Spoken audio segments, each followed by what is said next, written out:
Kristen, it was a very brief hearing where Loving was given a set bail of $10 million, all in cash, along with some requirements that he does not contact his family at all and stay at least 100 feet away from them for 420 days. The house was quiet when first responders arrived, far quieter than anyone expected for a place where 5 children were said to live. The kind of silence that doesn't just settle, but suffocates. Upstairs, in a small bedroom that looked more like storage than a place to dream, they found her. She was lying next to a toddler mattress, the kind most children outgrow by age 3.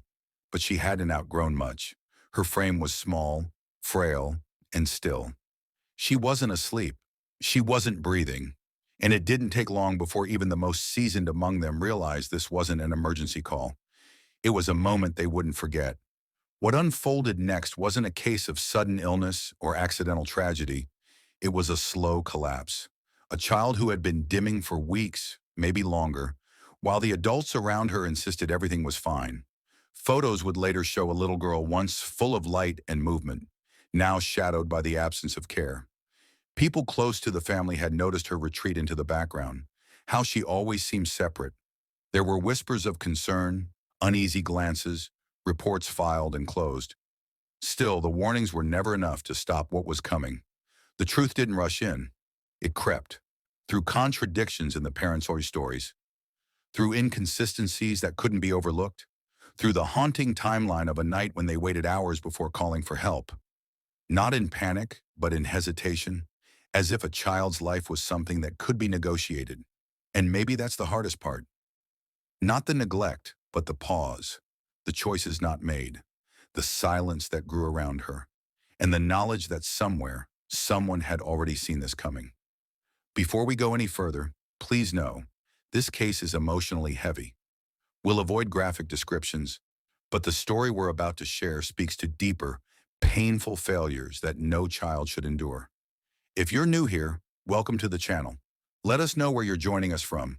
We read every comment, and we're glad you're with us. And to our returning viewers and subscribers, your support, your shares, your compassion, you're the reason this community continues to grow and these stories continue to matter.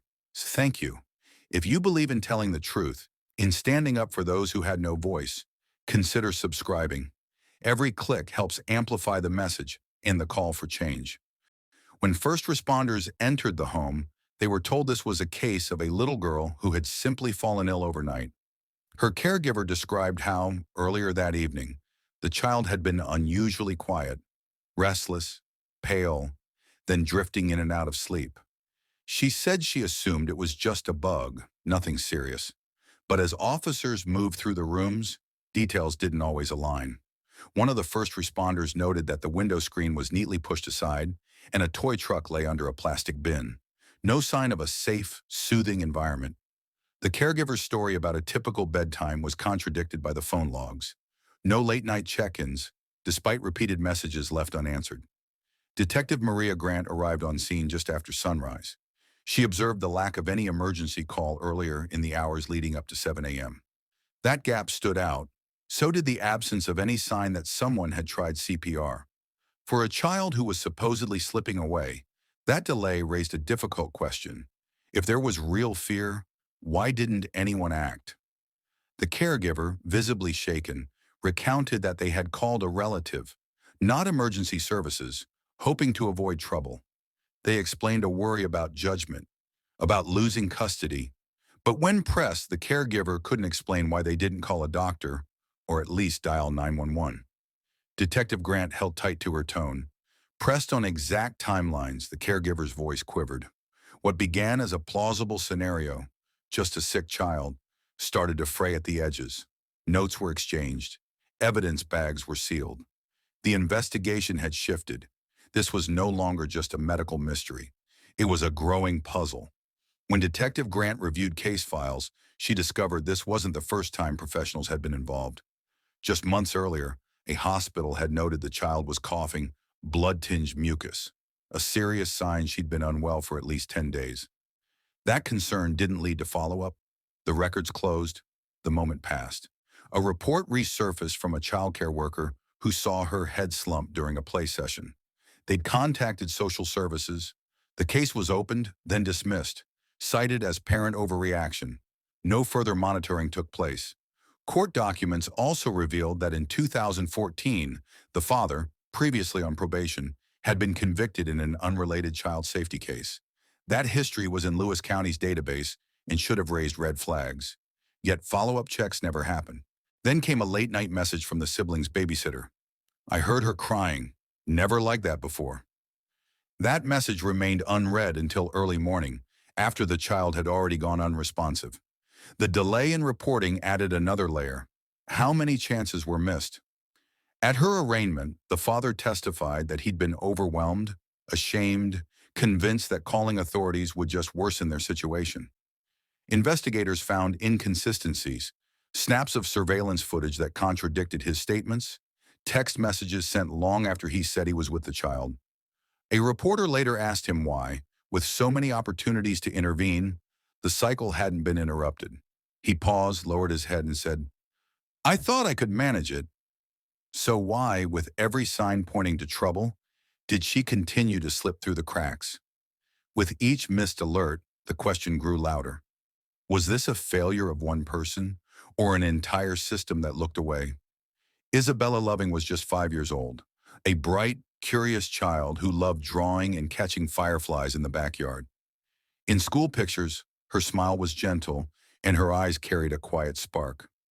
Teachers remembered her as soft-spoken, a little shy, but always eager to please. She lived with her father, Nicholas Loving, and several siblings in a modest Indiana home.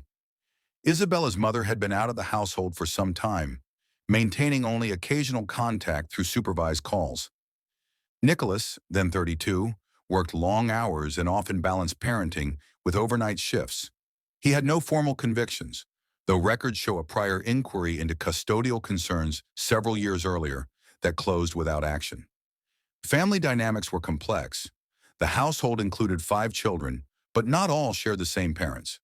While the younger siblings often played together, Isabella's presence was quieter, less central. Her school had noted patterns in her behavior: calm, compliant, but often disconnected. She didn't raise her voice or seek attention. Instead, she seemed to fade into the corners of a room. A state welfare agency had previously visited the family. The case was opened following a teacher's concern about Isabella's mood and classroom fatigue. After a brief home inspection and interviews, the case was marked resolved. No follow-ups were required. Inside the home, investigators later noted subtle disparities. One bedroom featured pastel walls, storybooks, and a music box on the shelf. Another had plush bedding and soft lighting. Isabella's space was more austere, just a child-sized mattress, a simple sheet, and a worn stuffed toy by her side. It wasn't what was there, it was what was missing. These contrasts weren't headline-making. They weren't violations, but they raised questions about attention, care, and consistency. Izabella was not invisible, but the signs that something was wrong weren't loud enough to break through. In the months leading up to the incident, several people noticed changes in Isabella's behavior, small moments that, in retrospect, paint a concerning picture. A neighbor, Mrs. Dawson, recalled seeing Izabella standing at the kitchen doorway during weeknight visits. She appeared withdrawn, her shoulders drawn in. She didn't wave like the others, Mrs. Dawson said. It seemed like she wanted to disappear. These observations were shared quietly with a school counselor, but no formal action followed. At school, her teacher, Ms. Patel, noted that Izabella often sat out during recess. When asked why, Izabella would reply with a soft voice, "I'm tired." Attendance records showed she missed several days during the fall, with notes citing unspecified illness. The school nurse recorded that Izabella seemed pale and lethargic. Once, when Ms. Patel checked in after class, she found Izabella leaning against a desk, trying to stay awake. The nurse documented the moment but concluded it was a passing fatigue. A cousin, Samantha, mentioned a time over the summer when she brought snacks to playdate. She found Izabella decline them, saying she didn't feel like eating. Weeks later, Samantha suggested her aunt take Izabella to the pediatrician, but the idea was waved off. Moments of concern came and went without follow-up. Social services had been alerted after a visit from the school nurse. A caseworker visited the family's home, asked a few questions, and left. The incident was closed after 2 weeks. No further visits were scheduled.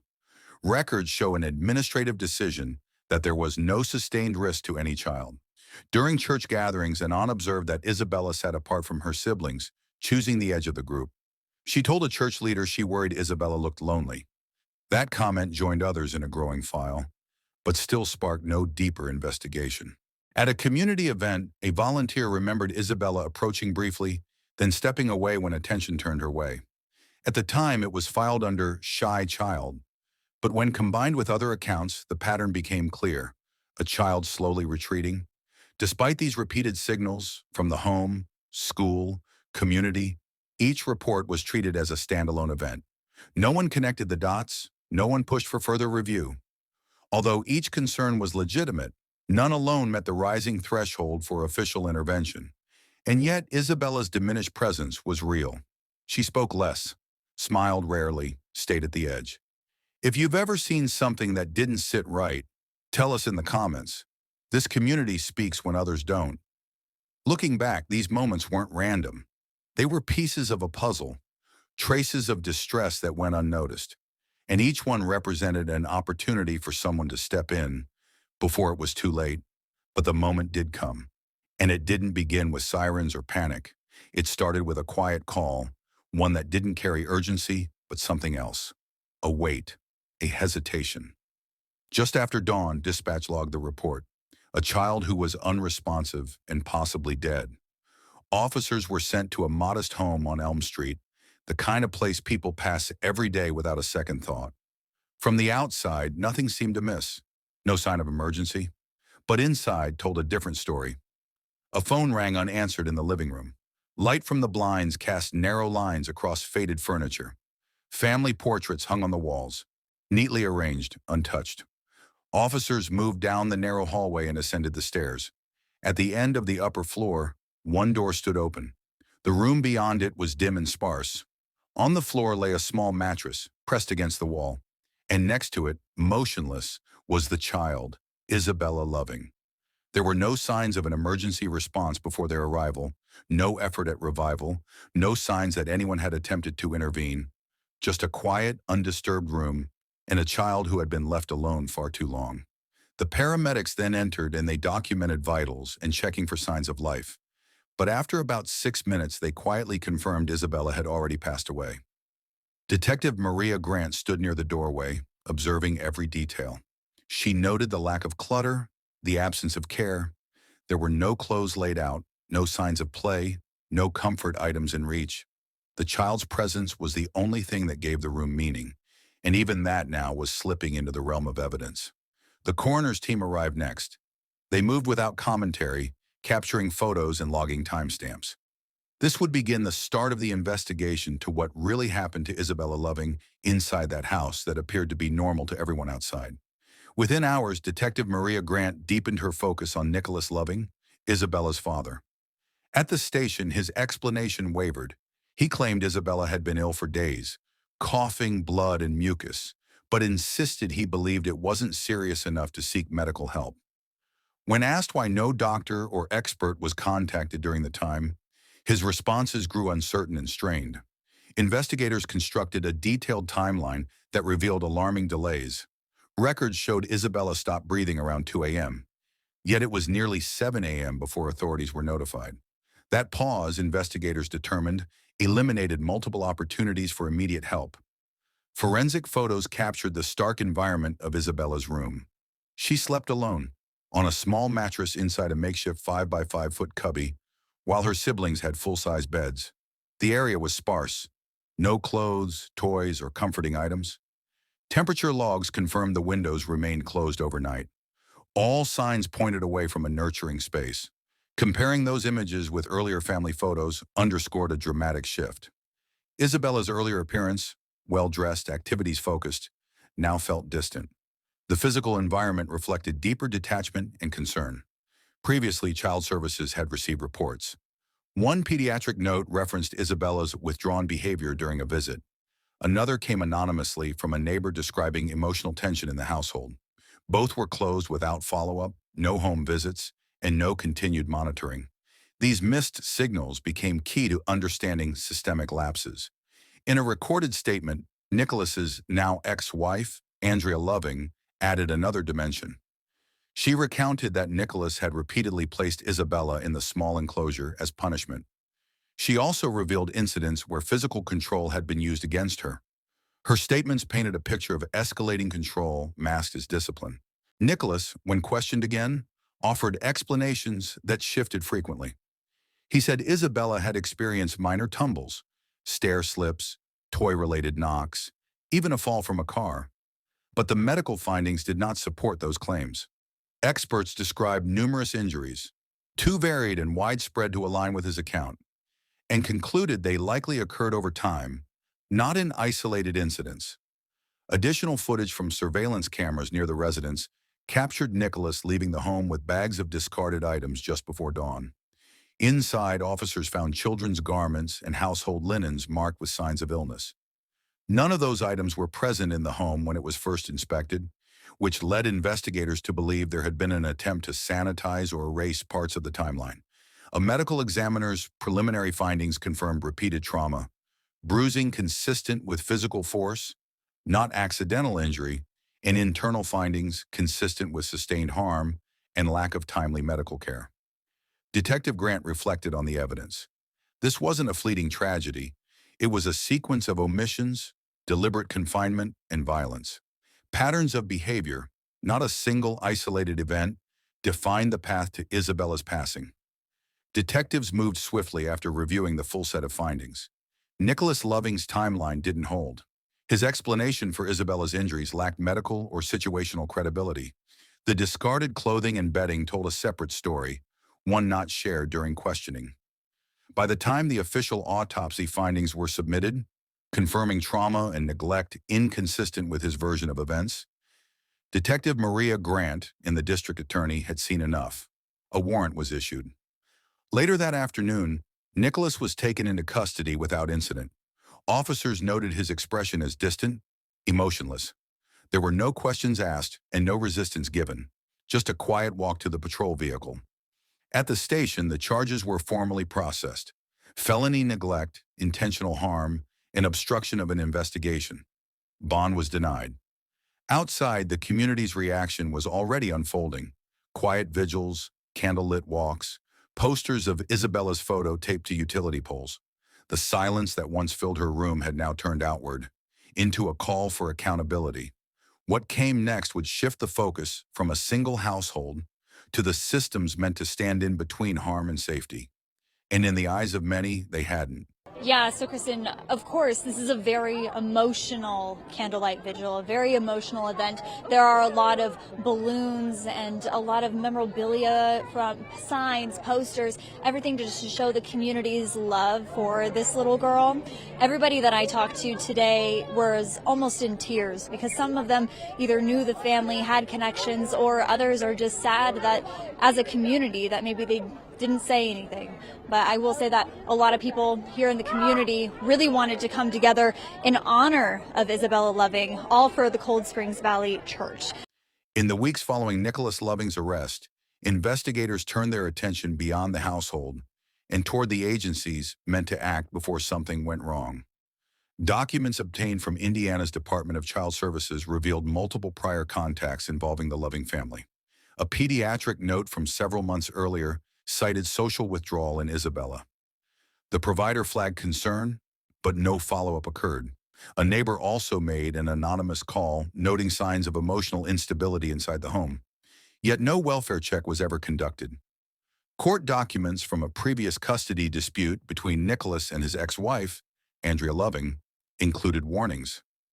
Andrea had reported control issues and episodes of aggression, raising red flags about the children's safety. But the family court had prioritized shared parental involvement and dismissed the concerns as unsubstantiated.